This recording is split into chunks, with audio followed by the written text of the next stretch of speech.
एक मकान में दो किराएदार रहा करते थे। मकान के दो हिस्से थे। एक हिस्से में दूसरा किराएदार रहता और एक हिस्से में दूसरा किराएदार रहा करता था। दूसरा किराएदार जो था, उसका आना जाना महीने में केवल एक बार हुआ करता था। घर देवास में था और किराएदार शायद और कहीं रहा करता था।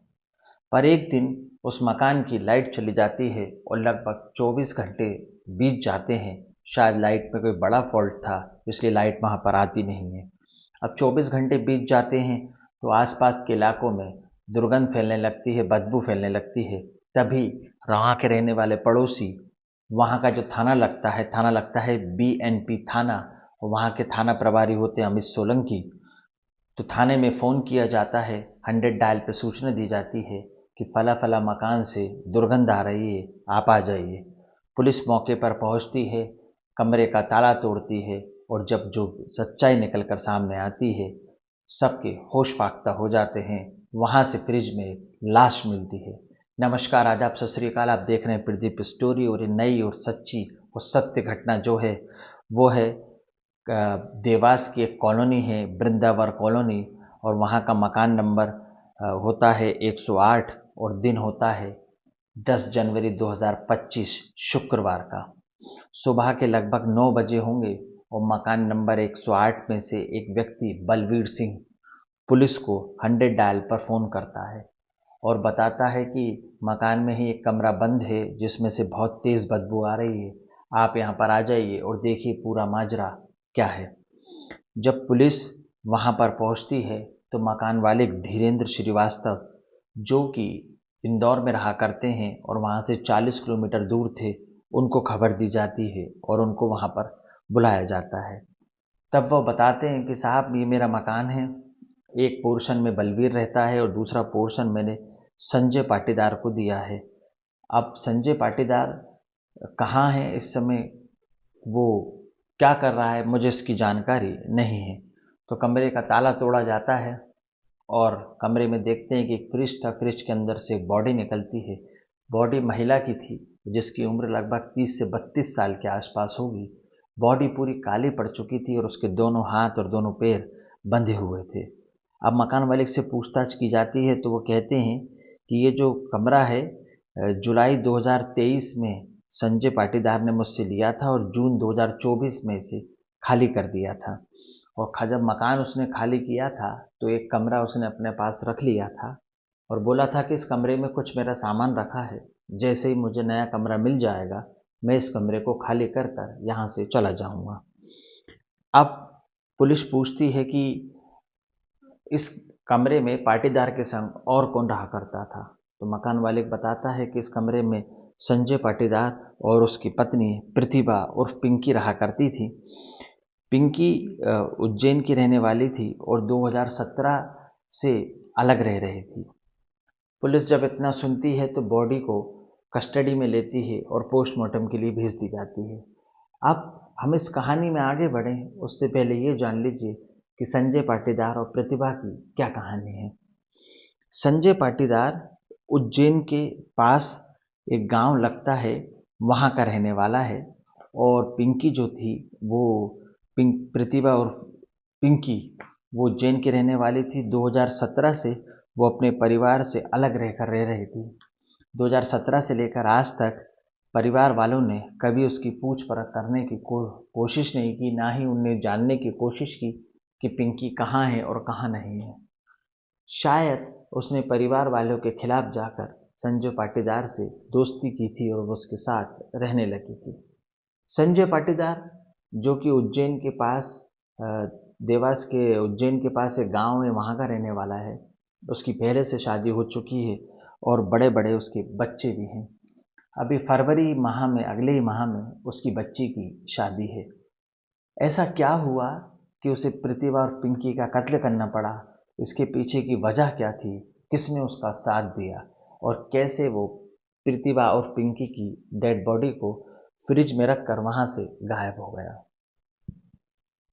2023 में, जुलाई 2023 में धीरेन्द्र श्रीवास्तव से संजय पाटीदार ने एक मकान, जो कि उनका वृंदावन कॉलोनी में था, उसे किराए पर लिया। वहां से वो प्रतिभा और पिंकी के साथ निवास करने लगा। आस पड़ोस के सभी लोग जानते थे कि ये दोनों पति पत्नी हैं और उन्होंने ऐसा ही शो किया कि हम दोनों पति पत्नी हैं। पति पत्नी की तरह जीवन गुजारने लगे। पिंकी भी मांग भरती थी, पूजा पाठ करती थी, धार्मिक प्रवृत्ति की थी और छोटा मोटा सिलाई का काम किया करती थी। इसलिए उसकी मोहल्ले की महिलाओं लड़कियों से जान पहचान थी और आना जाना था। पर अचानक मार्च 2023 में पिंकी वहां से मार्च 2024 में पिंकी वहां से अचानक गायब हो गई। जुलाई 2023 से लेकर मार्च 2024 तक लगभग 11 महीने ये लोग साथ में रहे। उससे पहले ये उज्जैन में रहा करते थे। इनको साथ में रहते हुए, लिव इन रिलेशनशिप में रहते हुए लगभग 5 साल का समय हो गया था। 3 साल ये उज्जैन में रहे और 2 साल पहले ही देवास में आए और वृंदावन कॉलोनी में धीरेन्द्र श्रीवास्तव के मकान में रहने लगे। अब मार्च 2024 में प्रतिभा और पिंकी अचानक से लोगों को दिखना बंद हो गई। तो लोगों ने संजय पाटीदार से पूछा कि भाई प्रतिभा, जिसको पिंकी भी बोलते थे, कि भाई पिंकी कहाँ है। तो संजय पाटीदार ने सबको बताया कि उसकी माँ को अटैक आया था और उसकी माँ की तबीयत ज़्यादा खराब है, तो वो अपनी माँ के पास चली गई है, अभी कुछ दिन मायके में ही रहेगी। लोगों ने सोचा कि चलता रहता है, पति पत्नी है, हो सकता है माँ की तबीयत खराब हो, तो ज़्यादा किसी ने पूछताछ नहीं की, क्योंकि उनको रहते हुए काफ़ी समय हो गया था और वो सामान्यता रह रहे थे। इसी बीच संजय पाटीदार ने वो मकान खाली कर दिया और एक कमरे में कुछ सामान रख दिया। ये वही कमरा था जिसमें कि वो फ्रिज पाया गया है, जिसमें प्रतिभा और पिंकी की डेड बॉडी मिली है। अब यहाँ कमरे में कुछ सामान रखता है और पूरा कमरा खाली कर देता है और उस कमरे में ताला डाल देता है। मकान मालिक से कहता है कि मैं उज्जैन शिफ्ट हो गया हूँ, मेरा काम वहीं चल रहा है और पिंकी भी अपनी माँ को वहीं पर देखती रहती है, इसलिए मेरे कमरे में सामान रखा है, कुछ दिनों बाद में ले जाऊंगा। मकान मालिक संजय पाटीदार को इस बीच कई फ़ोन करता है कि भाई कमरा खाली कर दो, मकान खाली कर दो, मुझे दूसरे किराएदार को पूरा पोर्शन देना है। बस यही सिलसिला चलता रहता है। पर 10 जनवरी 2025 का जो दिन आता है, वो इस जिंदगी का उसका शायद उसके जुर्म का आखिरी दिन था। 9 जनवरी 2024 की सुबह लाइट चली जाती है, शायद डीपी में कोई फॉल्ट हो गया और 10 जनवरी 2024 की सुबह 9 बजे के आसपास पूरे मोहल्ले में दुर्गंध फैलने लगती है। क्योंकि लाइट नहीं थी तो फ्रिज स्विच ऑफ हो गया था। जब बलबीर को बदबू की खबर लगती है तो पड़ोसी सब इकट्ठे हो जाते हैं। इसी बीच बलबीर बीपीन थाने में 100 डायल को फ़ोन कर देता है, पुलिस आती है, कमरा तोड़ा जाता है और जब देखते हैं तो फ्रिज रखा हुआ था। फ्रिज पूरे कपड़े से ढका था और आसपास उसके सामान भी रखा था। तब मकान मालिक को फ़ोन किया जाता है, मकान वाले घटनास्थल पर पहुंचते हैं और उस पूरे मामले का खुलासा होता है। ये कहानी का पहला पार्ट है कि घटना कैसे हुई, किसके साथ हुई और क्यों हुई। अब घटना की किसने और कौन कौन उसके साथ था, इस दूसरे पार्ट को हम देखते हैं। दूसरे पार्ट में संजय पाटीदार आता है। संजय पाटीदार ने बताया कि मेरी पहचान प्रियंका और पिंकी से हुई थी। हम लोग 3 साल उज्जैन में रहे, लिव इन रिलेशनशिप में रहे। उसके बाद हम देवास आ गए और वृंदावन कॉलोनी के इस मकान में आकर रहने लगे। मकान नंबर 128 में आकर रहने लगे। अब पिंकी को पता था कि मैं पहले से शादीशुदा हूँ, मेरे बच्चे हैं और इतने बड़े बच्चे हैं जो शादी लायक होने वाले हैं। फिर पिंकी मुझ पर दबाव बनाने लगी कि तुम मुझसे शादी करो, मैं कुछ नहीं जानती, तुम्हें मुझसे शादी करनी पड़ेगी। मैंने पिंकी को बहुत समझाया, पर पिंकी मानने को तैयार ही नहीं थी। तो मैंने अपने एक दोस्त, मेरा एक दोस्त है जिसका नाम होता है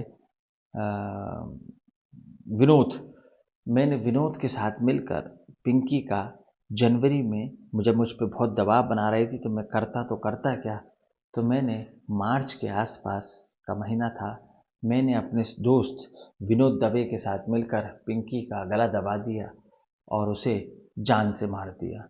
मारने के बाद दोनों उसके हाथ पैर बांधे, एक फ्रिज खरीद कर लाया, उस फ्रिज के अंदर की पूरी ट्रॉली मैंने निकाली, फ्रिज को खाली करा और उसमें प्रतिभा और पिंकी की डेड बॉडी को रख दिया। फ्रिज चालू किया और फ्रिज को कवर से ढका और आसपास उसके सामान रखा और मैं यहाँ से चला गया। ये 10 महीने का जो समय बीता, उसमें मैं महीने में एक बार ज़रूर उस कमरे में आता था और देखने के लिए आता था कि बॉडी सही से रखी है कि नहीं। और इस तरह 10 माह का समय निकल गया। फरवरी में मेरी बच्ची की शादी है तो मैं शादी की तारीखों में लग गया और अब पुलिस ने मुझे गिरफ्तार कर लिया है। यही वो वजह थी कि पिंकी मुझ पर शादी का दबाव बना रही थी और मैं पिंकी से शादी नहीं करना चाहता था। इसीलिए मैंने उसका गला दबाकर उसे हमेशा हमेशा के लिए मार दिया। कातिल कितना भी शातिर हो, कितना भी चालाक हो, कितनी भी समझदारी से जुर्म कर ले, पर कहीं ना कहीं पकड़ा ही जाता है। अब आप सोचेंगे कि पाटीदार को तो गिरफ्तार कर लिया गया है, संजय पाटीदार को, विनोद दुबे का क्या हुआ? विनोद दुबे राजस्थान की टोंक जेल में एक आपराधिक प्रकरण में अभी बंद है, फिलहाल बंद है, और पुलिस उसे भी इस कत्ल की वारदात में मुलजिम बनाएगी। विनोद पाटीदार को पकड़कर रिमांड पर लिया गया है और अभी उससे पूछताछ की जा रही है। जब्ती का सामान, फ्रिज वगैरह सब जब्त कर लिया गया है। पोस्टमार्टम रिपोर्ट अभी आना बाकी है, पर मुलजिम ने एक बालिया बयान कर लिया है कि मैंने ही मफलर से गला दबाकर अपने दोस्त विनय दुबे के साथ प्रतिभा और पिंकी की हत्या कर दी। प्यार, इश्क, मोहब्बत और धोखे पर यह कहानी खत्म हुई। प्रतिभा और पिंकी ने संजय पाटीदार से सच्चा प्यार किया, शादी के लिए दबाव बनाया, तो संजय पाटीदार को यही प्यार फांसी का फंदा लगने लगा, मजबूरी लगने लगा, और उसने प्रतिभा और पिंकी को हमेशा हमेशा के लिए अपने दोस्त विनय दुबे के साथ मिलकर रास्ते से हटा दिया। कातिल कत्ल करता है, जुर्म करता है, तो एक पार्ट देखता है कि मैं जुर्म करके कैसे निकल सकता हूं, पर शायद दूसरा पार्ट नहीं जानता कि किसी भी जुर्म का अंजाम, किसी भी वारदात का अंजाम सिर्फ एक ही होता है, सलाखों के पीछे जाना और हमेशा हमेशा के लिए सजा को भुगतना। अब संजय पाटीदार अपनी बची कुछ जिंदगी जेल के अंदर गुजारेगा और अगले महीने उसकी बेटी की शादी है। देखना है आगे क्या होगा, ये भविष्य के गर्भ में छुपा है। इस कहानी को सुनाने का उद्देश्य किसी का दिल दुखाना, किसी के अंतरात्मा को परेशान करना नहीं, बल्कि आपको सावधान सतर्क करना है। सावधान रहें, सतर्क रहें, अपने और अपने परिवार का ध्यान रखें, और जाने अनजाने में अगर आपको ऐसी कोई घटना मालूम पड़ती है, आपको लगता है कि व्यक्ति कोई दर्दनाक हादसा या भयानक वारदात कर सकता है, तुरंत पुलिस को सूचना दें, क्योंकि कोई भी किसी को भी मारकर फ्रिज में, पेटी में, टैंक में फेंक सकता है। आपने देखा होगा कि महालक्ष्मी का केस बेंगलोर में हुआ, जिसमें भी उसकी लाश फ्रिज में पाई गई। हमने कई ऐसे केस देखे, श्रद्धा का केस देखा, और आज हमने केस देखा देवास की प्रतिभा और पिंकी का, जो वृंदावन की कॉलोनी में मकान नंबर 128 में फ्रिज के अंदर पाई गई, और पिछले 10 महीने से उसका शरीर और उसकी आत्मा उस फ्रिज के अंदर बंद थी। इस कहानी के बारे में आपके क्या विचार हैं, मुझे कमेंट्स में बताइएगा। कहानी अच्छी लगी तो लाइक करें, चैनल को सब्सक्राइब करें। अगली कहानी, अगले वारदात में फिर मुलाकात होगी नई और सत्य घटना के साथ। चैनल को सब्सक्राइब करें, मुझे आपके सपोर्ट की ज़रूरत है। जब तक के लिए नमस्कार, जय हिंद, जय भारत।